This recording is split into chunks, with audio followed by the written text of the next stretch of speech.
ஸ்ரீ சக்ரா பக்தி சேனல் அனைவருக்கும் நமஸ்காரம். இன்றைய நாள் பார்த்தீங்கன்னா நல்ல நாள். 3/12/2024 3ஆம் தேதி.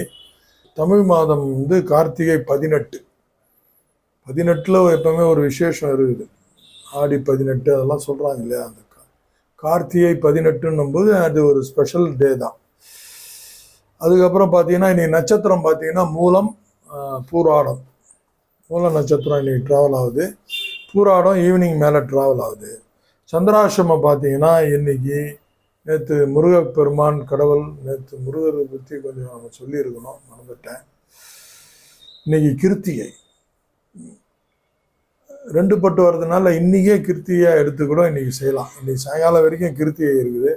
முருகர் கோயிலை போய் பாருங்கள். தமிழ் கடவுள் நமக்காக வந்தவர். அவரோட என் நாடு என் மக்கள் அப்படின்னு அவர் நம்மளை தேர்ந்தெடுத்ததுக்கு அவருக்கு நன்றி சொல்லணும். ரொம்ப அற்புதமான ஒரு கடவுள் அவர்.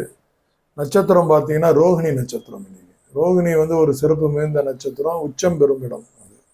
அதனால் அதில் பிறக்கிறவங்கெல்லாம் கொஞ்சம் பிரெயின்ஃபுல்லாக இருப்பாங்க, நல்லா இருப்பாங்க.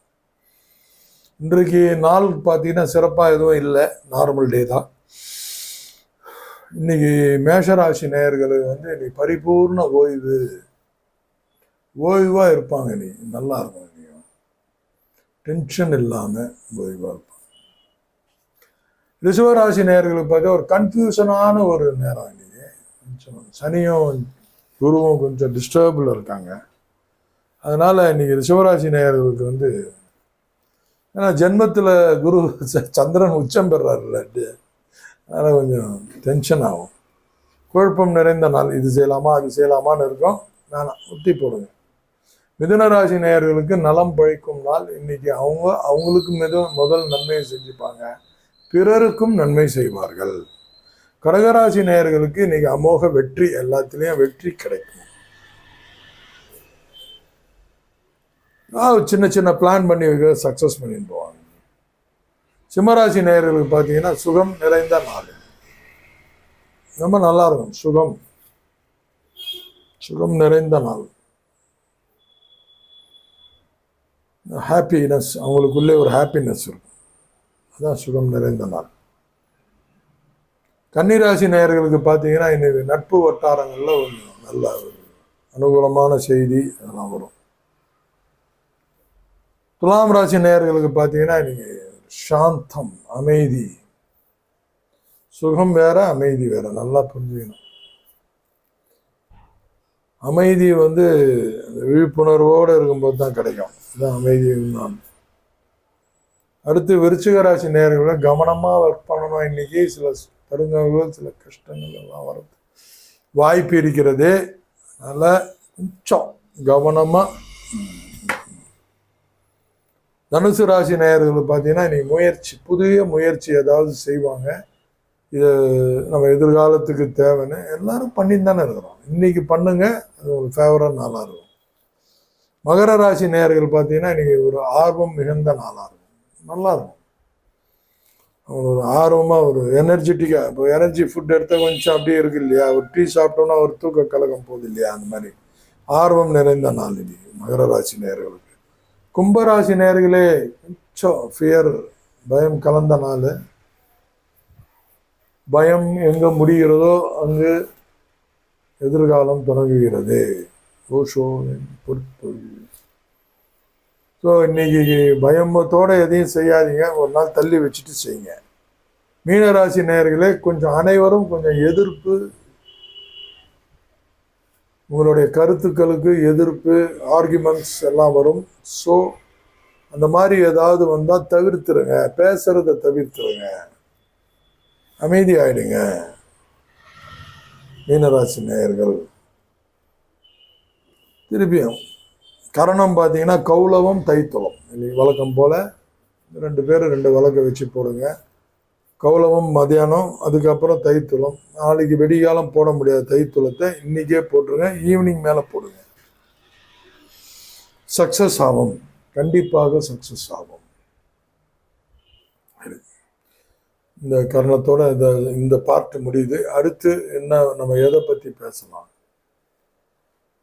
எதை பற்றி பேசணும்னா ஒரு சின்ன கான்செப்ட், விதை. அது மாதிரி ஒரு தனிமை விரும்பி யாருமே கிடையாது. விதையோட எல்லா விதையும் நீங்கள் எடுத்து பாருங்க, உறுதியாக இருக்கும். ஃபஸ்ட்டு சப்ட காயின்னு வாங்க சிலது, அதெல்லாம் முளைக்காது. அதனால தான் புடைச்சி அதை சப்ட காயெல்லாம் வெளில தள்ளிடுவாங்க. எந்த ஒரு விதையாக எடுத்துக்கிட்டோம். ஏன்னா மனிதர்கள்லேயும் நம்ம வந்து ஜீனியஸ் இருக்காங்க, சயின்டிஸ்ட் இருக்காங்க, நல்ல வியாபாரம் பண்ணுறவங்க இருக்கிறாங்க. இந்த மாதிரி சில ரேஷியோஸ் எல்லாம் நல்லா கடந்து இருக்கிற மாதிரி ஒன்றுத்துக்கும் உதவாதவன் இருக்கிறான், வேலைக்கே போகாதவன் வரான், அம்மா அப்பா சோறு சாப்பிட்றவன் இருக்கிறான், பொண்டாட்டி உழைச்சி போட்டு சாப்பிட்றவன் இருக்கிறான். கேட்டகரி இதெல்லாம் கம்மியான கேட்டகரியில் இருக்கும். எல்லாருமே அப்படின்னு சொல்ல முடியாது. எல்லாருமே நல்லா ஓரளவுக்கு 10% அந்த மாதிரி வருவாங்க, சோம்பேறித்தனம். விதைகளையும் அந்த மாதிரி இருக்குது. அதனால தான் அதை விதைகள் அந்த பழைய முறையில் நீங்கள் போய் பார்த்தீங்கன்னா உங்களுக்கு தெரிய வரும். விதைகள்லாம் வந்து தேர்ந்தெடுப்பாங்க, புடைச்சி கிடச்சி சப்டையெல்லாம் தள்ளி விட்டு நல்லா பொருளாக எடுத்து வைப்பாங்க. உறுதியாக இருக்கும், பாசிட்டிவாக இருக்கும். அது விதைகள் எப்போ முளை விடுகிறது என்பது உங்களுக்கு தெரியுமா? ஒரு ஆச்சரியமான விஷயம். ஆனால் நான் சொன்னால் நீங்கள் எப்பவுமே ஒரு விஷயத்தை சொல்லும்போது எதிராளி ஒத்துக்கணும், அதுதான் உண்மை. விதை தன்னை அழித்து கொள்கிறது. தன்னை அழித்து கொள்ளும் போது துளிர் விடுகிறது. நல்லா ஞாபகம் வச்சுக்கணும். மண்ணில் போட்டு விதைச்சிட்டோம், தனியாக இருக்கிற வரைக்கும் 10 வருஷம் ஆனாலும் தனியாக இருக்கும், அமைதியாக இருக்கும். அந்த குவாலிட்டியும் அதுக்கிட்ட இருக்குது. அது எப்போ தன்னை மாய்த்துக்க முடிவு கொள்ளுதோ, சரி போதும் நம்ம விடை பெறலான்னு விடை பெறும்போது அது துளுக்க ஆரம்பித்து மரமாகவும் செடியாகும். செடியாக இருந்தால் செடி, மரமாக இருந்தால் மரமாகும்.